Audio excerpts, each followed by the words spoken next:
Oke, selanjutnya saya akan membahas manajemen risiko dalam produk investasi. Nah, pendahuluannya dulu nih.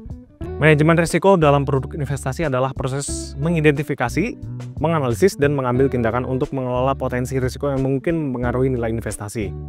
Tujuannya adalah untuk meminimalkan kerugian yang mungkin timbul dan menjaga stabilitas portofolio investasi, mengingat setiap produk investasi memiliki tingkat risiko yang berbeda.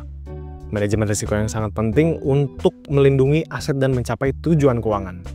Nah, langkah manajemen risikonya nih. Diversifikasi adalah strategi untuk menyebar investasi ke berbagai aset atau instrumen yang berbeda, seperti saham, obligasi, properti, dan komoditas. Tujuannya adalah untuk mengurangi risiko karena kerugian di satu aset bisa diimbangi dengan keuntungan di aset lain. Gitu, misalnya kita rugi di properti, tapi sahamnya kita lagi naik, gitu ya. Jadi bisa dikurangi lah risikonya. Contohnya adalah jika seorang investor memiliki saham di berbagai sektor industri, seperti teknologi, perbankan, dan energi. Kerugian di satu sektor mungkin dapat diimbangi dengan kinerja baik di sektor lainnya. Gitu, misalnya dia invest di perusahaan industri, gitu, pabrik sepatu, sama pabrik teknologi, gitu, misalnya data center. Misalnya di pabrik sepatunya kurang laku, mungkin di data centernya dia bisa lagi kinerja lebih bagus gitu. Jadi bisa dikurangi lah itu kerugiannya ya kan. Nah, selanjutnya adalah menentukan.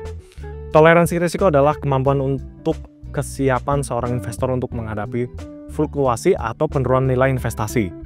Investor harus memahami seberapa besar risiko yang bisa diterima sebelum membuat keputusan investasi. Contohnya adalah seorang investor yang tidak nyaman dengan fluktuasi tinggi mungkin akan memilih investasi berisiko rendah seperti obligasi atau reksadana pasar uang.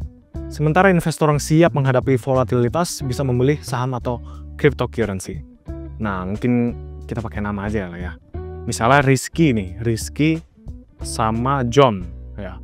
Jadi kalau Rizky dia kayak wah takut nih ya kan naik turun.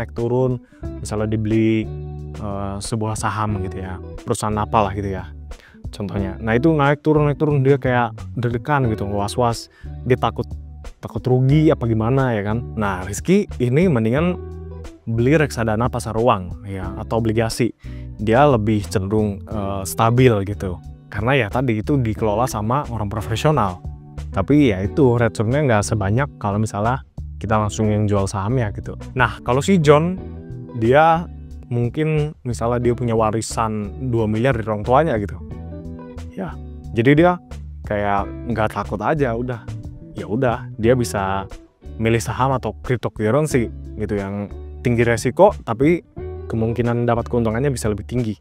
Dia beli saham naik, oh ya udah turun, oh ya udah gitu ya kan. Itu tergantung profil resiko kalian gitu. Kalau kita masih punya banyak tanggungan gitu, kita masih punya cicilan sana sini, kita mending itu kan resikonya tinggi nih, misalnya kita menaruh uang semua terus kita rugi gitu. Itu bikin stres. Nah, mendingan pasang di reksadana. Selanjutnya ada alokasi aset. Ya, alokasi aset adalah strategi untuk membagi investasi ke berbagai kelas aset berdasarkan tujuan keuangan dan toleransi risiko.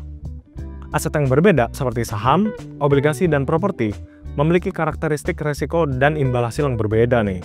Investor mungkin mengalokasikan 60% dari portofolionya ke saham untuk potensi pertumbuhan, 30% ke obligasi untuk stabilitas, dan 10% ke emas sebagai aset yang aman. Selanjutnya ada hedging, ya, atau lindung nilai. Hedging adalah strategi untuk mengurangi atau menghilangkan risiko yang berkaitan dengan pergerakan harga aset. Ini biasanya dilakukan dengan menggunakan instrumen derivatif seperti opsi atau kontrak berjangka. Contohnya adalah seorang investor nih. Seorang investor yang memiliki saham bisa membeli opsi jual atau put option sebagai perlindungan jika harga saham turun drastis.